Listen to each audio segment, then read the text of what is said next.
সুনামগঞ্জে গর্ব, মাঠ কাঁপানো সিলেটের রকেট আদিল হাসান। নিজের অক্লান্ত পরিশ্রম আর অদম্য প্রতিভা দিয়েই আজ ফুটবল জগতে নিজের এক অনন্য জায়গা তৈরি করে নিয়েছেন আদিল হাসান। সুনামগঞ্জের সানজানা ফুটবল একাডেমির সবুজ ঘাস থেকে উঠে আসা এই তরুণ রাইট উইং ফরওয়ার্ড আজ নিজের গতি আর স্কিল দিয়ে ফুটবল প্রেমীদের চোখে এক অপার বিস্ময়। একাডেমি থেকে উঠে এসে যখন তিনি বাংলাদেশ সেনাবাহিনী ফুটবল দলের জার্সি গায়ে জড়ালেন, তখনই বুঝিয়ে দিয়েছিলেন আদিল শুধু সাধারণ ফুটবলার হতে আসেননি, তিনি এসেছেন রাজত্ব করতে। মাঠে আদিল নামা মানেই প্রতিপক্ষের ডিফেন্ডারদের কপালে চিন্তার ভাঁজ।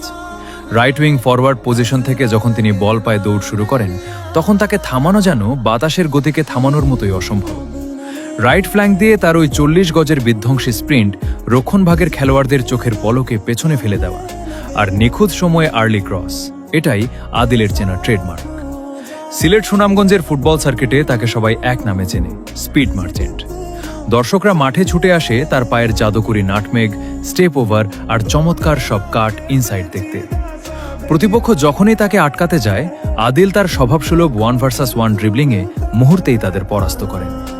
তবে আদিল শুধু আক্রমণেই সেরা নন, পুরো 90 মিনিট ধরে মাঠের এক প্রান্ত থেকে অন্য প্রান্তে ছুটে বেড়ানো, নিচে নেমে রক্ষণভাগকে সাহায্য করা আর কাউন্টার অ্যাটাকে দলকে লিড এনে দেওয়ার পেছনে থাকে তার ফুটবলীয় প্রজ্ঞা ও অক্লান্ত পরিশ্রম। রেফারি শেষ বাঁশি বাজালেই তার যুদ্ধ শেষ হয়ে যায় না। টুর্নামেন্ট শেষ হতে পারে, কিন্তু আদিলের ডেইলি ট্রেনিং কখনো থামে না, কারণ তার লক্ষ্যটা যে আরো অনেক উঁচুতে। ম্যাচ শেষে ঘর্মাক্ত শরীরে যখন আদিল হাসেন, সেই হাসির আড়ালে লুকিয়ে থাকে এক বুক রঙিন স্বপ্ন। নিজের ভবিষ্যৎ পরিকল্পনা নিয়ে আদিল দৃঢ় কণ্ঠে বলেন, একাডেমি থেকে আর্মি, জেলা, নেক্সট টার্গেট বিপিএল, এবং একদিন লাল সবুজ জার্সি গায়ে জড়িয়ে বাংলাদেশের হয়ে মাঠে নামা। সুনামগঞ্জ থেকে উঠে আসা এই সিলেটের রকেট একদিন দেশের ফুটবলকে এক নতুন উচ্চতায় নিয়ে যাবে, এটাই এখন পুরো অঞ্চলের মানুষের প্রত্যাশা। আদিল হাসানের এই স্বপ্নযাত্রার জন্য রইল বুক ভরা শুভকামনা।